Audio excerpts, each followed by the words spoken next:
लेकिन इस बात को समझिए, आप अभिमन्यु के चरित्र से समझिए। जब महाभारत का युद्ध चल रहा था तो ऐसे चक्रव्यूह का निर्माण किया कौरवों ने कि युधिष्ठिर जी भी बड़े चिंतित हुए। कहने लगे कि आज अर्जुन है नहीं और चक्रव्यूह को तोड़ेगा कौन। अभिमन्यु आए, पिताश्री 6 द्वारों तक तो मैं तोड़ सकता हूं, इसके आगे मैं नहीं जाता। बेटा, ये विद्या तो केवल अर्जुन के पास है, तुम्हें कैसे पता लगा? कि एक दिन माता सुभद्रा को पिता अर्जुन चक्रव्यूह को तोड़ने की विद्या बता रहे थे और मैं पेट में बैठा बैठा सुन रहा था। 6 द्वारों तक तो मैंने विद्या सुन ली, लेकिन जैसे ही 7वें द्वार को विद्या को बताने लगे पिताजी, मां सुभद्रा को नींद आ गई और उससे आगे मैं ना सुन सका। भीमसेन ने कहा, बेटा 6 द्वार तुम तोड़ दोगे, 7वें द्वार को हम सब महारथी मिलकर तोड़ देंगे।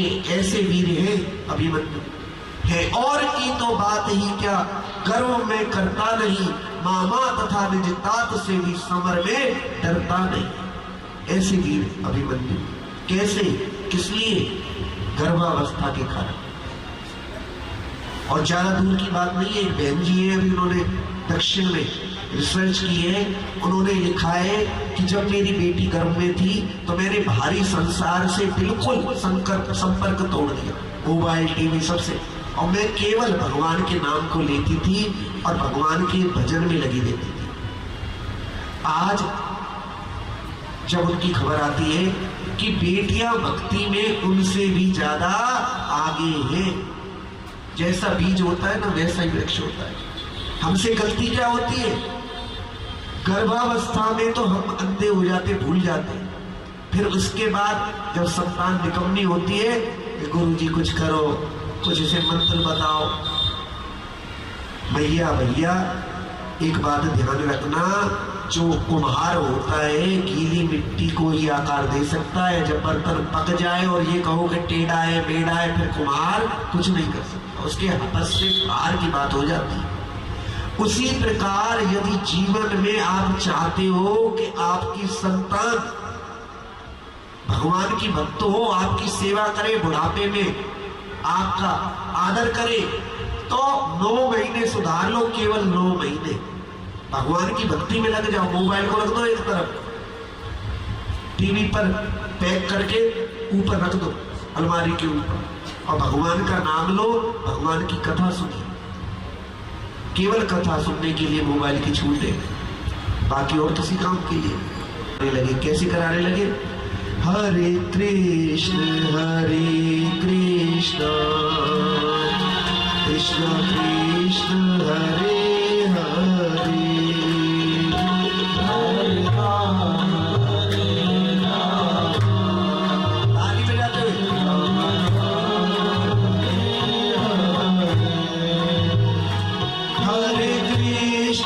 हरे कृष्ण कृष्ण कृष्ण हरे हरे, हरे राम राम राम हरे हरे, हरे कृष्ण कृष्ण कृष्ण हरे हरे, हरे कृष्ण कृष्ण कृष्ण हरे हरे। बदमाशी तो करेगा ही ना। आया और माइक को ही पकड़ लिया। प्रहलाद जी कहने लगे, पिताजी मैंने यही सीखा कि जीवन में मृत्यु और जीवन का चक्र चल रहा है, लेकिन हमें सदा भगवान का नाम लेना चाहिए, नारायण का नाम लेना चाहिए। बालक प्रहलाद को गोद से उतार कर फेंक दिया और गुरु जी को बुलाया। दुष्टों, क्या सिखाया है मेरे बालक को? ये तो मेरे शत्रु नारायण का नाम ले रहा है। गुरु जी कहने लगे, संडावर्ग जी महाराज हमने कुछ नहीं सिखाया, ये तो पेट से ही सीखा सिखाया आया है, इसकी तो मति ही ऐसी है। जीवन में भगवान का जो भजन होता है उसमें बड़े कष्ट सहने पड़ते। भगवान की भक्ति में बड़े कष्ट सहने पड़ते हैं। हमने पहले भी कहा था, तलवार की धार पर हो सकता है कोई व्यक्ति चल जाए, लेकिन भगवान की भक्ति के मार्ग पर तो कोई कोई ही चल पाता है। ऐसे प्रहलाद जी कष्ट सहकर भी भगवान की भक्ति कर रहे। हिरण्यकशिपु ने सांपों से भरी कोठरी में बंद कर दिया, पहाड़ों से गिरवाया, लेकिन प्रहलाद जी ने भगवान का नाम लेना ना छोड़ा। होलिका एक दिन आई, कहने लगी भैया इसे मैं गोद में लेकर बैठ जाती हूं और ये इसका अपने आप जलकर मर जाएगा। होलिका के पास एक ऐसा वस्त्र था जिसे अग्नि में ओढ़कर बैठ जाती थी और उस वस्त्र के प्रभाव से नहीं जलती थी। प्रहलाद जी को गोद में लेकर बैठ गई, लेकिन भगवान की माया से ऐसी हवा चली, वस्त्र उड़ गया, होलिका जल गई और प्रहलाद जी बच गए। तब से लेकर आज तक होलिका हर चौराहे हर नुक्कड़ पर जलाई जा रही है, मरकर भी उसका उद्धार नहीं हुआ। जो भगवान के भक्त का अपराध करता है मरकर भी उसका पीछा नहीं छूटता। आप तो देखते हो ना, आप भी होली जलाते हो नहीं जलाते? किस लिए जलाते हैं होली? कि जो भक्त का अपराध करेगा उसे तो हर चौराहे हर नुक्कड़ पर जलना पड़ेगा। बालक प्रहलाद को गर्म खंभे से बांध दिया, कहने लगा हिरण्यकशिपु बता तेरा नारायण कहाँ रहता है, क्या इस खंभे में भी है? प्रहलाद जी कहने लगे हाँ पिताजी इस खंभे में भी। जैसे ही खंभे पर खड़क को मारा, नरसिंह भगवान प्रकट हो गए। अपनी जांग पर रखकर उसका हृदय फाड़ दिया, अतड़ियों को पहन लिया और बालक प्रहलाद के मस्तक पर हाथ फेर। बालक प्रहलाद कहने लगे हे प्रभु यदि प्रसन्न हो तो मेरे पिताजी की दुर्गति ना हो। नरसिंह भगवान कहने लगे बेटा जिस कुल में तेरे जैसा बालक जन्म ले उस कुल की आगे की 7 पीढ़ियां और पीछे की 7 पीढ़ियां तर जाती है। पुत्रवती जुवती जग सोई, पुत्रवती जुवती जग सोई, रघुपति भगत जासु सुत होई, रघुपति भगत जासु सुत होई। जननी जने तो भक्त जने, या दाता या शूर, या फिर जननी बांझ रहे क्यों खोवे है नूर। किस मां का जन्म देना सार्थक है जिसका बच्चा दानी हो। जननी जने तो भक्त जने, दानी हो भक्त हो और वीर हो, और इनमें से कोई एक भी विशेषता हो तो ऐसी मां का। भैया थोड़ा ये साउंड करना, गले पर जोर आ रहा है, थोड़ा सा देखो।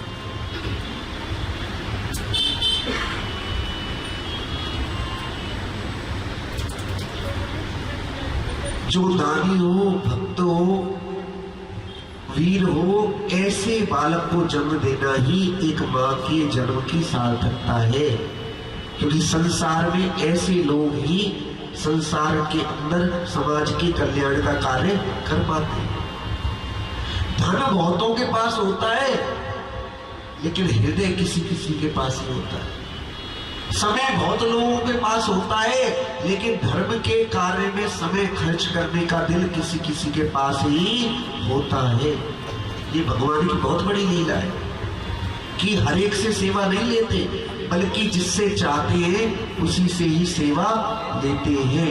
प्रहलाद जी भगवान के ऐसे भक्त हैं जो हमेशा भगवान के प्रिय रहे और भगवान ने उन्हें आशीर्वाद प्रदान किया। ऐसी प्रहलाद जी की भक्ति है कि हमेशा भगवान के चरणों में लीन रहते हैं। एक भजन है ना संजय जी, कौन सा है? सांवरे बिन तुम्हारे ये जीना लगे, सांवरे बिन तुम्हारे ये जीना लगे, सांवरे बिन तुम्हारे ये जीना लगे, जीना लगे, सांवरे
किसको सुनाओ बोलो सावरे, ना सुनो तो किसको सुनाओ बोलो सावरे। फीके साज है सारे ये जीना लगे सावरे, तुम्हारे ये जीना लगे सावरे, तुम्हारे ये जीना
जय जय श्री।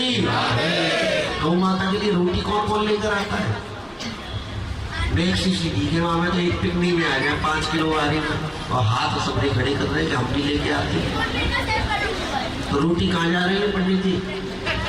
कहीं MDH वालों की गौ माता तो आके नहीं खा रहे यहाँ पर। राधा रानी में तो इतनी सी आई है, कल पिंडी में छोटी सी पत्नी थी उसमें। अरे वो हाथ खड़ी करवाओ के हम भी देते। एक रोटी के तो 2 टुकड़े करके 2 रोटी नहीं बना रहे थे। बताइए, सबको रोटी लेके आनी है 2। अभी 3 दिन है, आज कौन सा चौथा दिन है? 5वां 6वां 7वां। और बातें ना करें ये बच्चे पीछे, बातें मत करो। हाँ, 9 तारीख को हम इसलिए बता रहे हैं कि कोई भक्त है जिनको सूचना ना मिले तो वो आगे भी बता सके। जो अपने संबंधी है, जो मित्र है, सबको बता दें कि 8 तारीख को कथा सुबह 9 बजे से होगी 11:30 बजे तक। 11:30 बजे से 12 बजे तक हवन होगा और 12 बजे के बाद भंडारा होगा, प्रसाद वितरण जिसे कहते हैं। तो जो भी भक्त 8 तारीख को कथा सुनना चाहे वो सुबह ही आए, कहीं शाम को आओ और यहाँ पर गुब्बारे लगे दिखे। तो समय का ध्यान रखिएगा जीवन में। आगे श्रीमद् भागवत कथा में सूर्यवंश का वर्णन है, जिसमें महाराज दशरथ ने जन्म लिया। महाराज दशरथ बहुत बड़े प्रतापी राजा हैं। जीवन में सब कुछ है, लेकिन जीवन में सबसे बड़ा दुख क्या है? जीवन में सबसे बड़ा दुख यही है कि संतान नहीं है।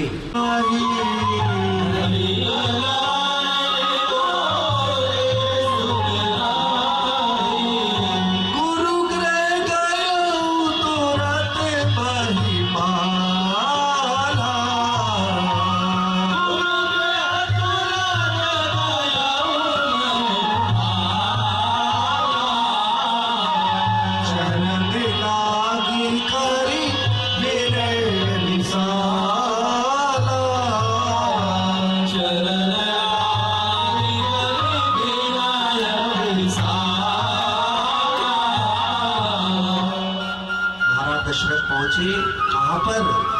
अपने गुरु वशिष्ठ जी के यहाँ। जीवन में जब संकट आए तो घबराना नहीं चाहिए। सबसे बड़े गुरु कौन है? भगवान शंकर। गुरु पितु मातु महेश भवानी,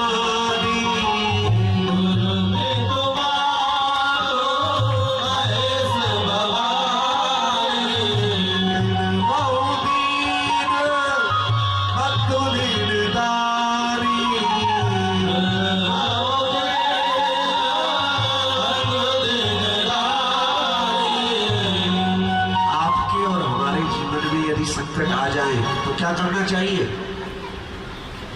बिस्तर पर लेट जाना चाहिए और सोचते रहना चाहिए कि क्या होगा, कैसे होगा, कब होगा, क्यों होगा?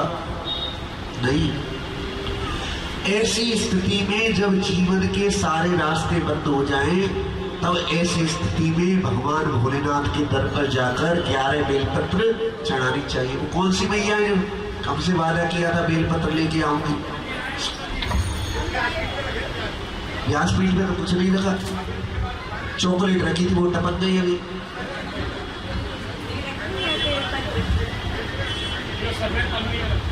सफेद पन्नी में रखा है, चलो कोई बात नहीं। तो मुरझाई पड़ी है बेलपत्र, चलो कोई बात नहीं।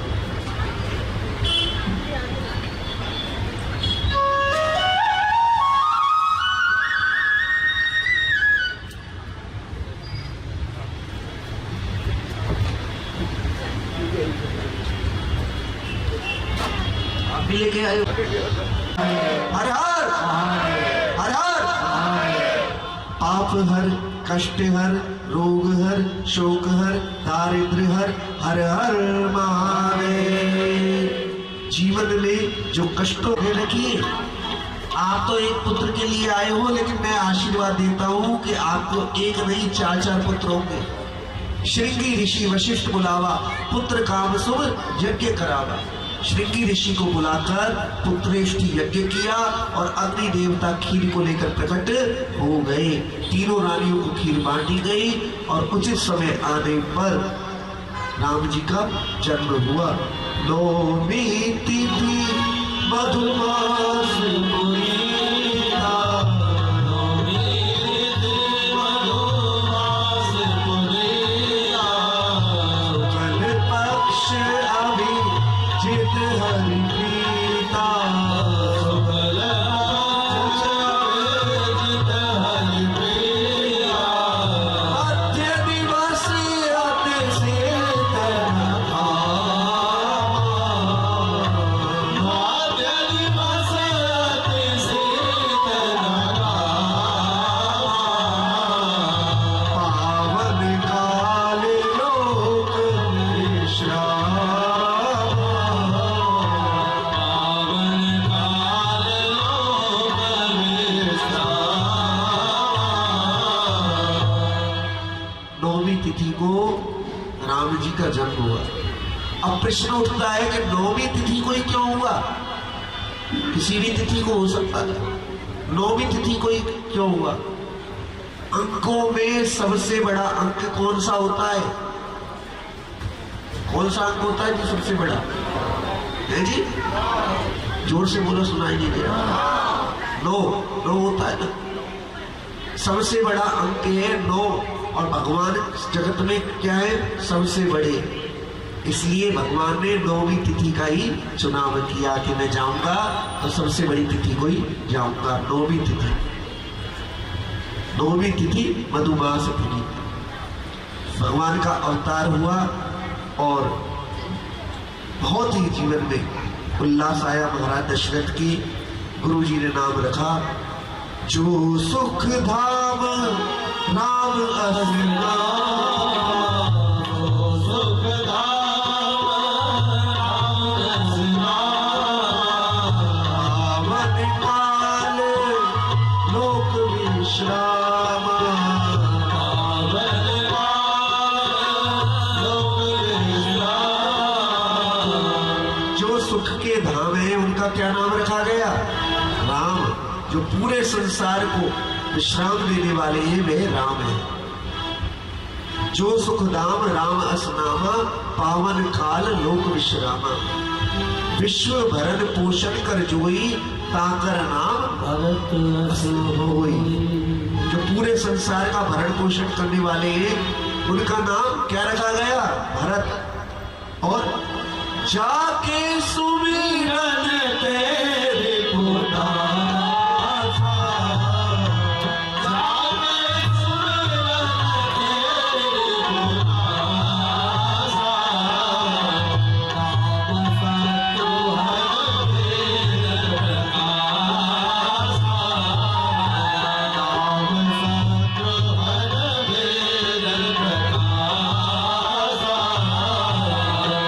जिसका सुमिरन करने से शत्रु ढेल उठे उनका क्या नाम रखा गया?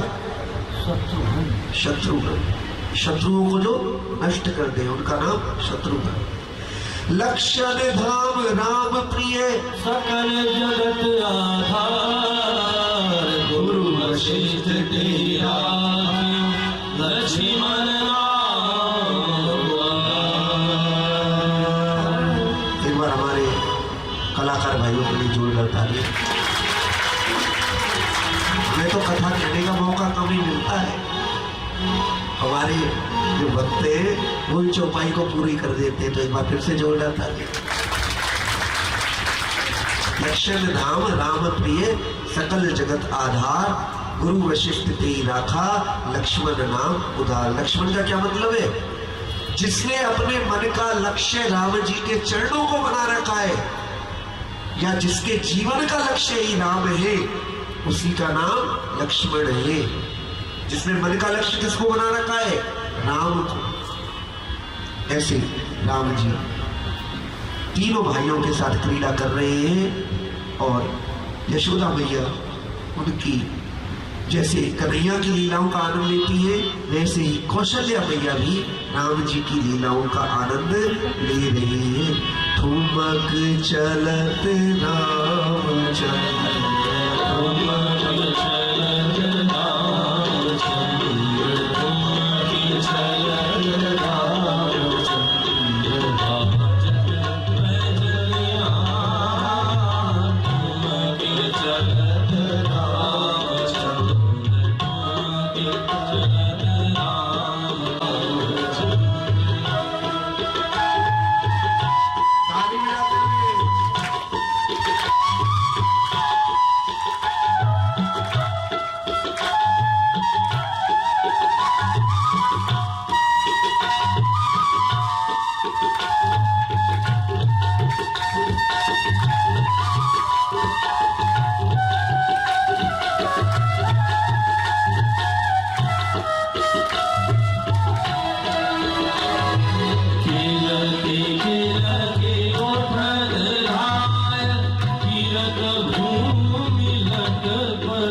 बजाते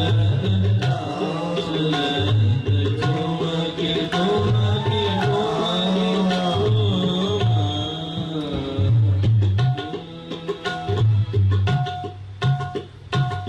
महाराज दशरथ लीलाएं देख देख कर आनंदित हो रहे हैं। उचित समय आने पर राम जी तीनों भाइयों के साथ गुरुकुल में पढ़ने के लिए गए। गुरुकुल की आवश्यकता क्या थी?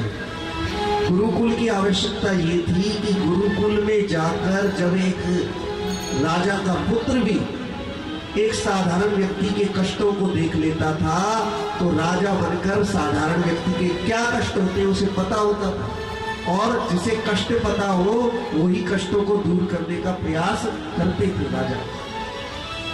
क्योंकि एक राजा भी एक व्यक्ति होता है, और जो दूसरों के कष्ट को नहीं जानता वह दूसरों के कष्ट को कैसे दूर कर सकता है। जाके पैर ना फटी विवाही आगे तो कर जाने वीर बराई।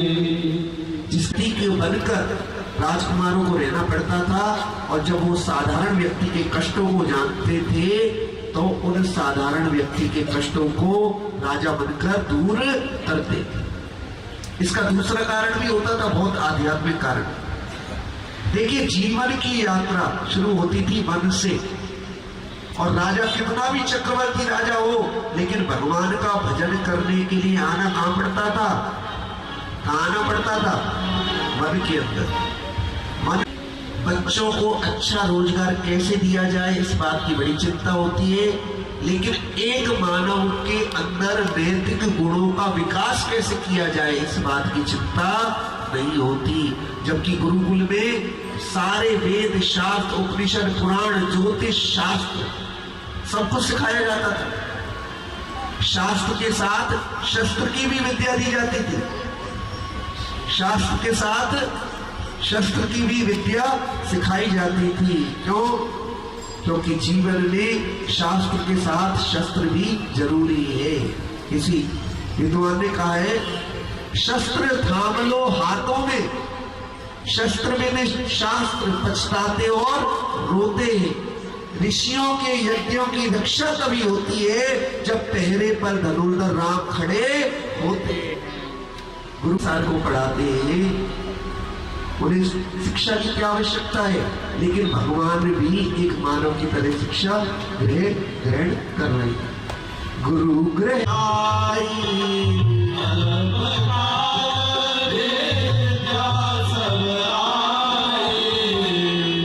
गुरु तो ही।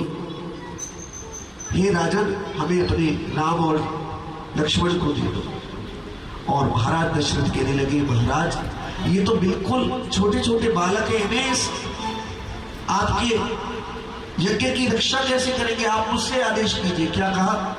मागहु भूमि धेनु धन को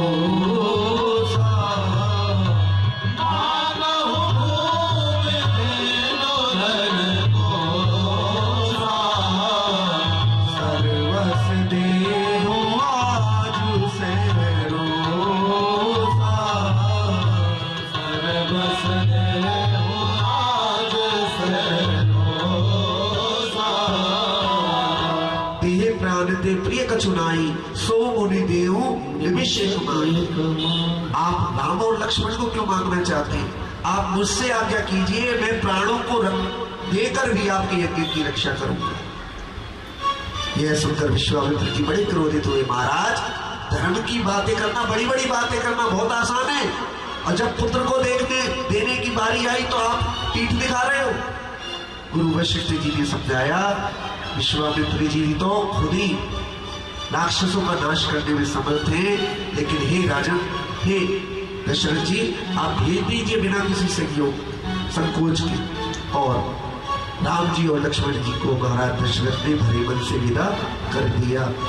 जब वन में पहुंचे तो ताड़का क्रोध करके मारने के लिए आई, और राम जी ने क्या किया? गुरु की आज्ञा पाकर बाण चलाया। एक ही बाण प्राण हरि लीला, प्राण हरि लीला, दीन जानते ही निज पद दीना, दीन जानते निज पद दीना। ताड़का का एक ही बाण में उद्धार कर दिया, अपने धाम को भेज दिया।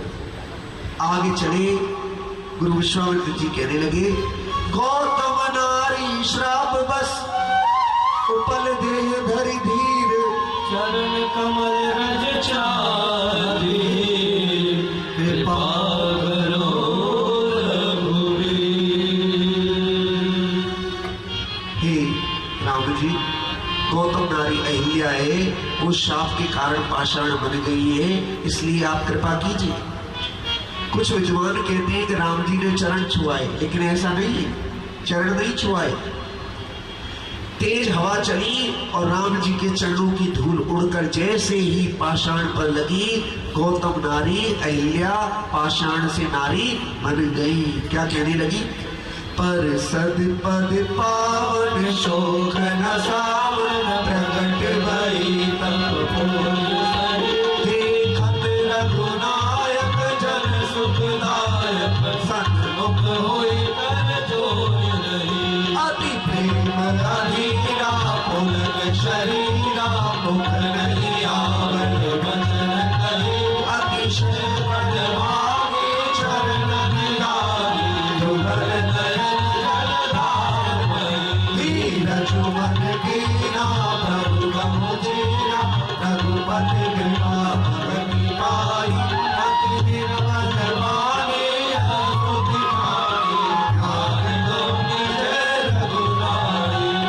धारी पावन प्रभु जग पावन, रावण रिपुर सुखदाई, नारी लोचन।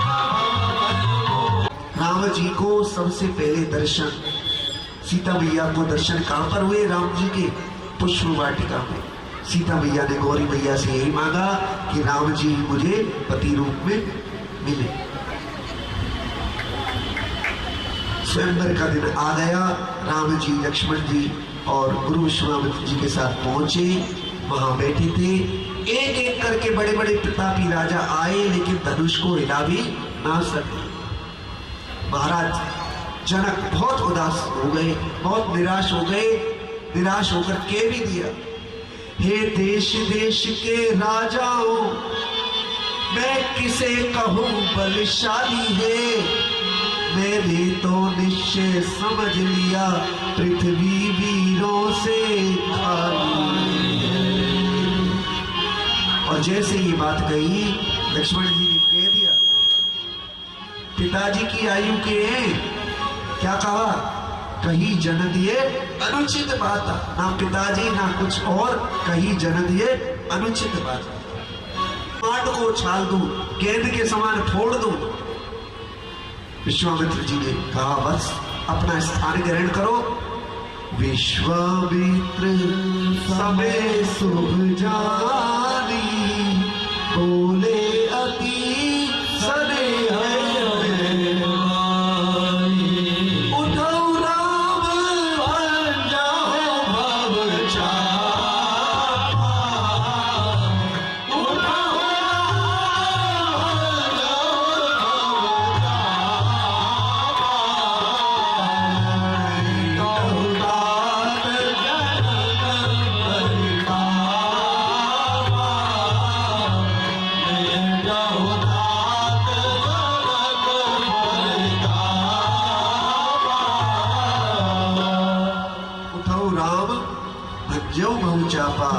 बेटहु तात जनक परितावा।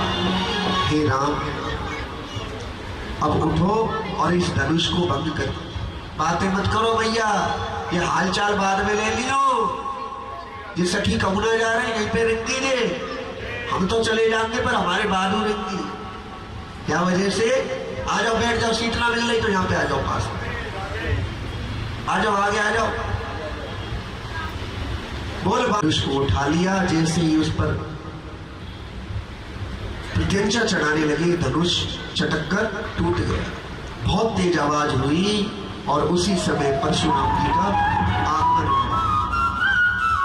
परशुराम जी क्रोध से कहने लगे, हे दुष्ट जनक, तू बतला दे, ये धनुआ किसने तोड़ा है? इस भरी सभा में सीता से ये नाता किसने जोड़ा है? लक्ष्मण जी आ गए, महाराज बचपन में तो बहुत धनुष तोड़ दिए, तब तो किसी ने क्रोध नहीं किया, और आप एक छोटे से धनुष के टूटने पर बिलबिला रहे हैं। ए राजा के छोकरे, पर एक होश में बात करना। शिव धनुष को बच्चों की धनुइया समझता है तू?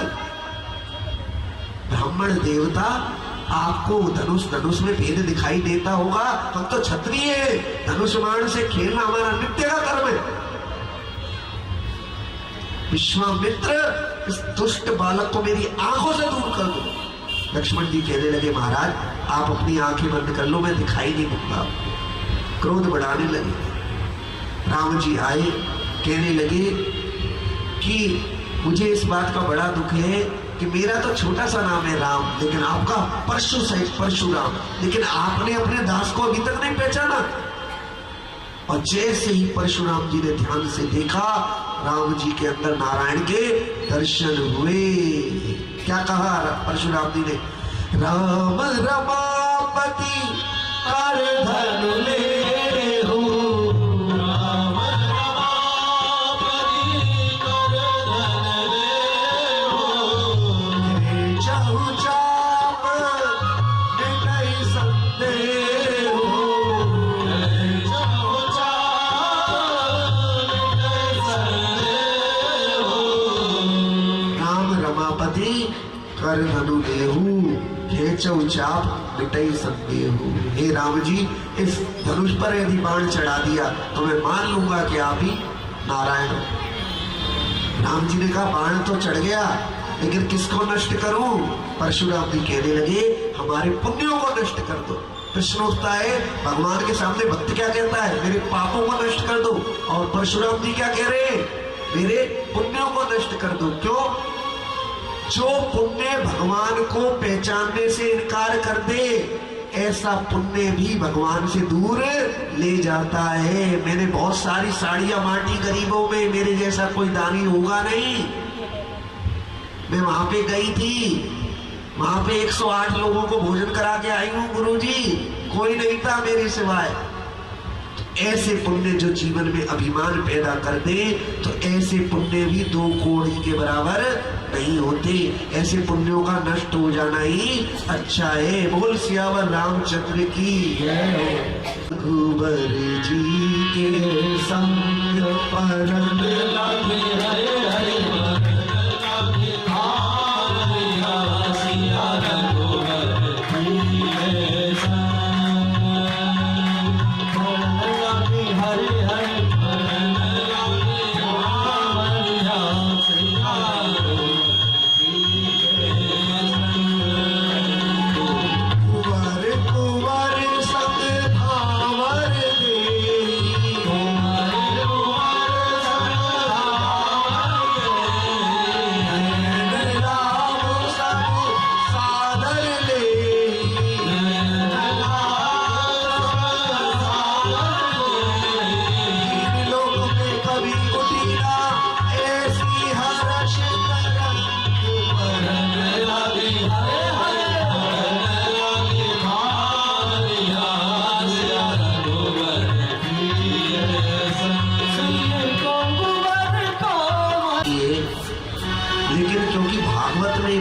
चरित्र है, इसलिए रामचरित्र को विस्तार से भागवत जी के अंदर गाना भगवान की कृपा से ही संभव है, क्योंकि बहुत ज्यादा चरित्र है। इसलिए जीवन में राम का चरित्र अनंत है और उस चरित्र को कौन गा सकता है। राम जी और तीनों भाइयों का विवाह हुआ, सभी अयोध्या वापस लौटे। महाराज दशरथ के मन में विचार आया कि बहुत समय बीत गया, सफेद बाल हो गए, अब तो राम को राजगद्दी सौंप देनी चाहिए। जीवन में एक बात आपने ध्यान की कि सबसे पहले बाल कानों के पास ही जाकर क्यों सफेद होते हैं। कानों के पास कन्हैया घंटी बजाते हैं, बेटा बूढ़ो हैरो नाम ले ले भगवान को, कछु ना मिलेगो आगे, भगवान को नाम ना लेगो तो फाफानंद रह जाता हो। फाफानंद हमारे ब्रज में फाफानंद पता है किसको कहते हैं?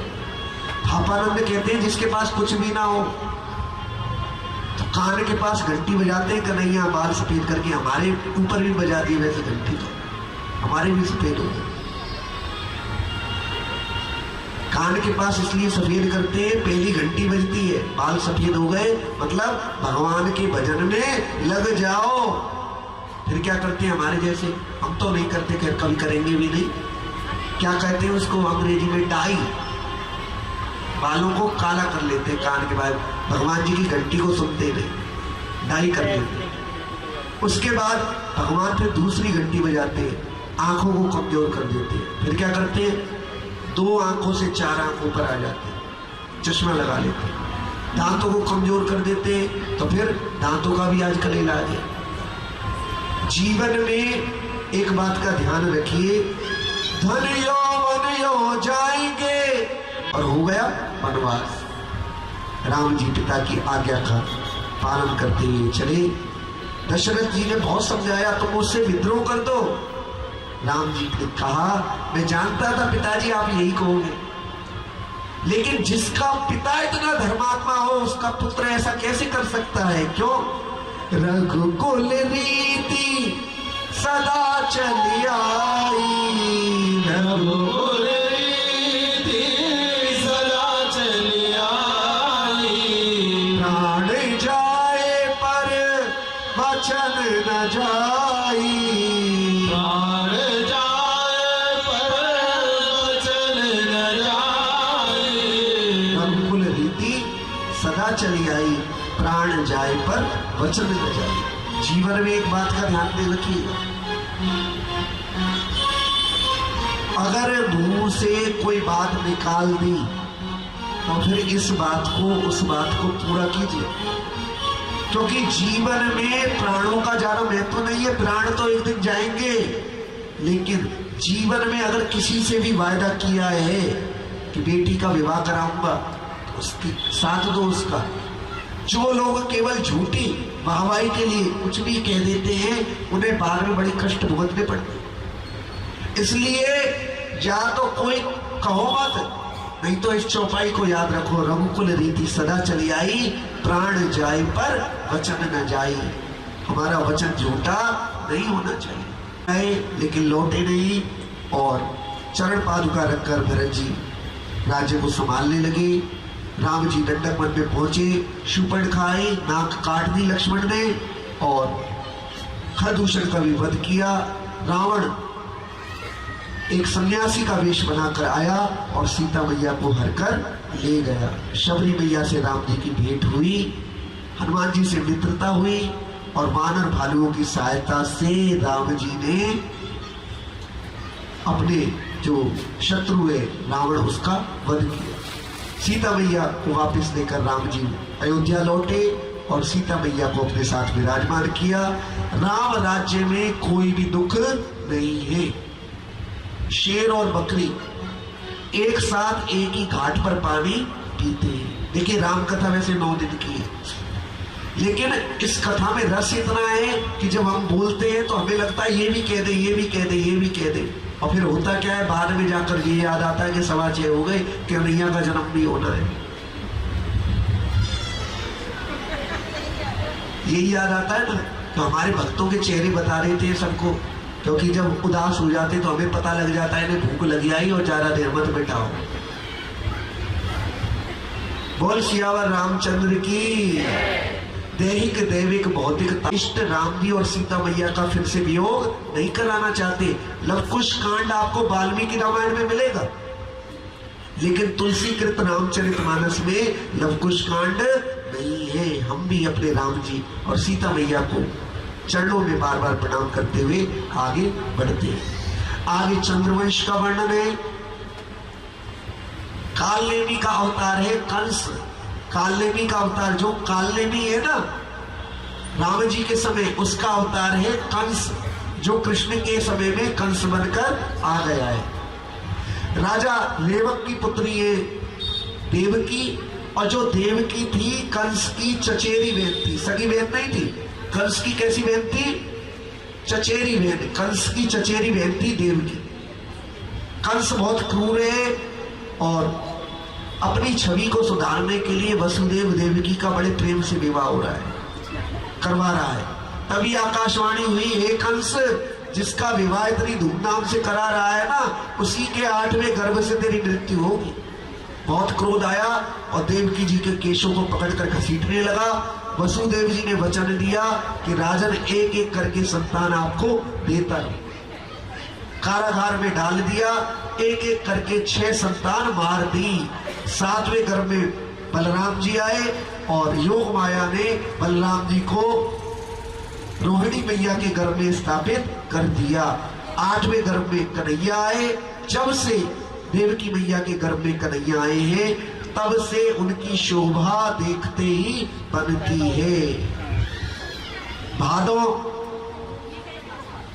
कृष्ण पक्ष की अष्टमी और कन्हैया आधी रात्रि यानी 12 बजे के करीब प्रकट हुए। वसुदेव जी ने कन्हैया को टोकरी में बिठा लिया, हथकड़ी बंधन खुल गए और मथुरा की ओर चल पड़े। यमुना मैया तेजी से धीरे धीरे ऊपर उठने लगी। कन्हैया ने डांट लगाई, अब गाड़ी तक तो आ गई हो, हमारे पिताजी के क्या डुबो ही दोगी क्या? पिता वसुदेव जी को। कन्हैया के चरणों का स्पर्श करके यमुना मैया धीरे धीरे नीचे घटने लगी। इधर नंद बाबा के यहाँ यशोदा मैया ने कन्या को जन्म दिया था। वसुदेव जी पहुंचे, कन्या को ले लिया और कन्हैया को यशोदा मैया के बगल में सुला दिया। और इधर नंद बाबा माला फेर रहे हैं। कैसी माला फेर रहे हैं? अभी तो भयो ना है, आगे की पतो ना है, अभी तो भयो ना है, आगे की पतो ना है। नंद बाबा की बहन सुनंदा ने सबसे पहले कन्हैया के दर्शन किए। नीलमणि के समान कन्हैया के जब अंगूठे के दर्शन किए तो हल्ला मचा दिया, अरे बाबा लाला है गो लाला, और चारों तरफ बधाइयां बजने लगी। स्वागतम कृष्ण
चाटी बढ़ा दीजिए, चाटी चाटी। हरे रंग करो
बजे याद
आपके लिए बहुत ही अच्छी बात है अगर आप लोग थोड़ा थोड़ा पीछे हो जाए और धूमधाम से आइए। बिरज में है रही जय जय नंद घर लाला जायो है। बिरज में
भैया यशोदा मैया लाला को लेके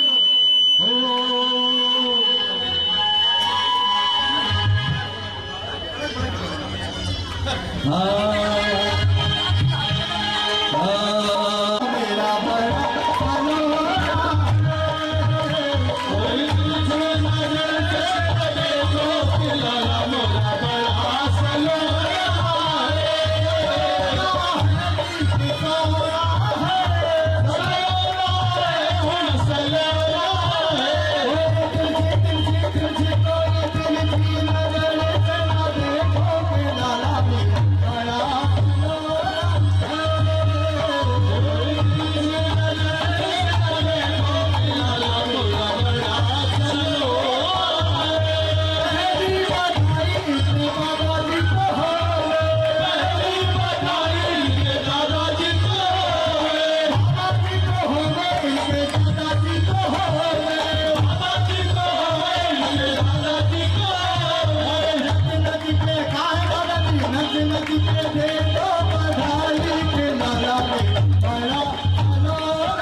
बधाइयों बधाइयों। आरती के लिए सभी वक्त आगे आ जाए। आरती के लिए आरती आप पीछे पीछे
सभी लोग जो भी यहाँ पर आए हैं सब प्रसाद लेकर के ही यहाँ स्थान से प्रस्थान करेंगे।